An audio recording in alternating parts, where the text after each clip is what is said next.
پھر یہودی کافروں نے عیسیٰ علیہ السلام کے قتل کے لیے خفیہ سازش کی، اور اللہ نے عیسیٰ علیہ السلام کو بچانے کے لیے مخفی تدبیر فرمائی، اور اللہ سب سے بہتر مخفی تدبیر فرمانے والا ہے۔ جب اللہ نے فرمایا اے عیسیٰ بے شک میں تمہیں پوری عمر تک پہنچانے والا ہوں اور تمہیں اپنی طرف آسمان پر اٹھانے والا ہوں اور تمہیں کافروں سے نجات دلانے والا ہوں اور تمہارے پیروکاروں کو ان کافروں پر قیامت تک برتری دینے والا ہوں، پھر تمہیں میری طرف ہی لوٹ کر آنا ہے، سو جن باتوں میں تم جھگڑتے تھے میں تمہارے درمیان ان کا فیصلہ کر دوں گا۔ پھر جو لوگ کافر ہوئے انہیں دنیا اور آخرت دونوں میں سخت عذاب دوں گا اور ان کا کوئی مددگار نہ ہوگا، اور جو لوگ ایمان لائے اور انہوں نے نیک عمل کیے تو اللہ انہیں ان کا بھرپور اجر دے گا، اور اللہ ظالموں کو پسند نہیں کرتا۔ یہ جو ہم آپ کو پڑھ کر سناتے ہیں یہ نشانیاں ہیں اور حکمت والی نصیحت ہے۔ بے شک عیسیٰ علیہ السلام کی مثال اللہ کے نزدیک آدم علیہ السلام کی سی ہے، جسے اس نے مٹی سے بنایا، پھر اسے فرمایا ہو جا، وہ ہو گیا۔ امت کی تنبیہ کے لیے فرمایا کہ یہ تمہارے رب کی طرف سے حق ہے، بے شک پس شک کرنے والوں میں سے نہ ہو جانا۔ بس آپ کے پاس علم آ جانے کے بعد جو شخص عیسیٰ علیہ السلام کے معاملے میں آپ سے جھگڑا کرے تو آپ فرما دیں کہ آ جاؤ، ہم مل کر اپنے بیٹوں کو اور تمہارے بیٹوں کو اور اپنی عورتوں کو اور تمہاری عورتوں کو اور اپنے آپ کو بھی اور تمہیں بھی ایک جگہ پر بلا لیتے ہیں، پھر ہم مباہلہ یعنی گڑ گڑا کر دعا کرتے ہیں اور جھوٹوں پر اللہ کی لعنت بھیجتے ہیں۔ بے شک یہی سچا بیان ہے اور کوئی بھی اللہ کے سوا لائق عبادت نہیں، اور بے شک اللہ ہی تو بڑا غالب حکمت والا ہے۔ پھر اگر وہ لوگ روح گردانی کریں تو یقیناً اللہ فساد کرنے والوں کو خوب جانتا ہے۔ آپ فرما دیں اے اہل کتاب تم اس پر بات کی طرف آ جاؤ جو ہمارے اور تمہارے درمیان یکساں ہے، اور وہ یہ کہ ہم اللہ کے سوا کسی کی عبادت نہیں کریں گے، ہم اس کے ساتھ کسی کو شریک نہیں ٹھہرائیں گے،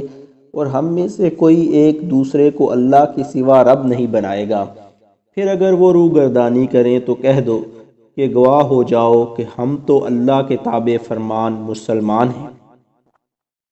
اے اہل کتاب تم ابراہیم علیہ السلام کے بارے میں کیوں جھگڑتے ہو، یعنی انہیں یہودی یا نصرانی کیوں ٹھہراتے ہو، حالانکہ تورات اور انجیل جن پر تمہارے دونوں مذہبوں کی بنیاد ہے تو نازل ہی ان کے بعد کی گئی تھی، کیا تم اتنی بھی عقل نہیں رکھتے؟ سن لو تم وہی لوگ ہو جو ان باتوں میں بھی جھگڑتے رہے ہو جن کا تمہیں کچھ نہ کچھ علم تھا، مگر ان باتوں میں کیوں تکرار کرتے ہو جن کا تمہیں سرے سے کوئی علم ہی نہیں، اور اللہ جانتا ہے تم نہیں جانتے۔ ابراہیم علیہ السلام نہ یہودی تھے اور نہ نصرانی، وہ ہر باطل سے جدا رہنے والے سچے مسلمان تھے، اور وہ مشرکوں میں سے بھی نہ تھے۔ بے شک سب لوگوں سے بڑھ کر ابراہیم علیہ السلام کے قریب اور حقدار تو وہی لوگ ہیں جنہوں نے ان کے دین کی پیروی کی، اور وہ یہی نبی علیہ السلام اور ان پر ایمان لانے والے ہیں، اور اللہ ایمان والوں کا مددگار ہے۔ اے مسلمانوں،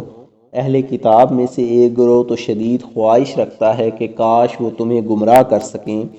مگر وہ فقط اپنے آپ ہی کو گمراہی میں مبتلا کیے ہوئے ہیں اور انہیں اس بات کا شعور نہیں۔ اے اہل کتاب تم اللہ کی آیتوں کا انکار کیوں کر رہے ہو، حالانکہ تم خود گواہ ہو،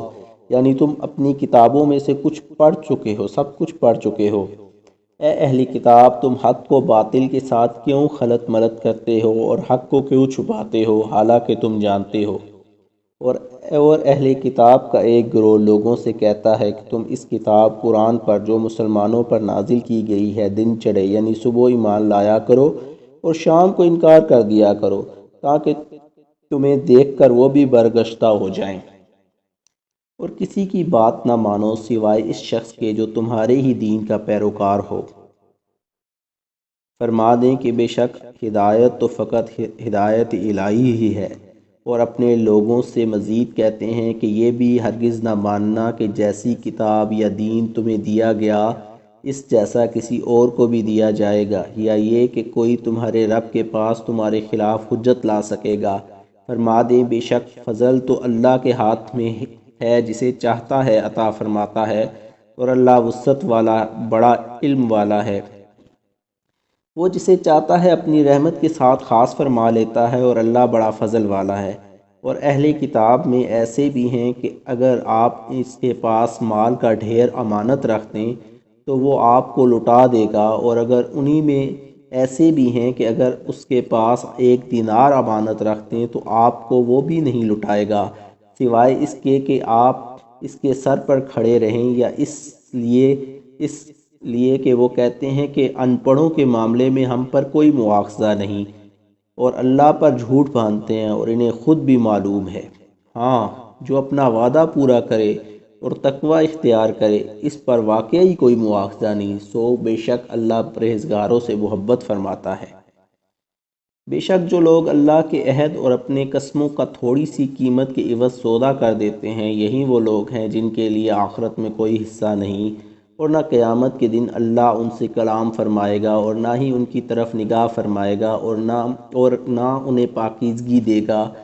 اور ان کے لیے دردناک عذاب ہے۔ بے شک ان میں ایک گروہ ایسا بھی ہے جو کتاب پڑھتے ہوئے اپنی زبانوں کو مروڑ لیتے ہیں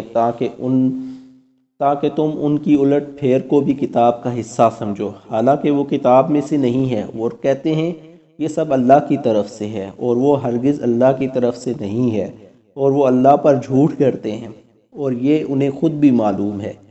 کسی بشر کو یہ حق نہیں کہ اللہ اسے کتاب و حکمت اور نبوت عطا فرمائے، پھر وہ لوگوں سے یہ کہنے لگے کہ تم اللہ کو چھوڑ کر میرے بندے بن جاؤ، بلکہ وہ تو یہ کہے گا کہ تم اللہ والے بن جاؤ، اس سبب سے کہ تم کتاب سکھاتے ہو، اور اس وجہ سے کہ تم خود اسے پڑھتے بھی ہو۔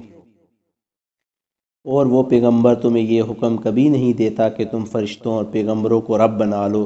کیا وہ تمہارے مسلمان ہو جانے کے بعد اب تمہیں کفر کا حکم دے گا؟ اور اے محبوب، وہ وقت یاد کریں جب اللہ نے انبیاء سے پختہ عہد لیا کہ جب میں تمہیں کتاب اور حکمت عطا کر دوں پھر تمہارے پاس وہ سب پر عظمت والا رسول صلی اللہ علیہ وآلہ وسلم تشریف لائے جو ان کتابوں کی تصدیق فرمانے والا ہو، جو تمہارے ساتھ ہوں گی تو ضرور بالضرور ان پر ایمان لاؤ گے اور ضرور بالضرور ان کی مدد کرو گے۔ فرمایا کیا تم نے اقرار کیا اور اس شرط پر میرا بھاری عہد مضبوطی سے تھام لیا؟ سب نے عرض کیا ہم نے اقرار کر لیا۔ فرمایا کہ تم گواہ ہو جاؤ اور میں بھی تمہارے ساتھ گواہوں میں سے ہوں۔ اب پوری نسل آدم کے لیے تنبیہاً فرمایا، پھر جس نے اس اقرار کے بعد روگردانی کی بس وہی لوگ نافرمان ہوں گے۔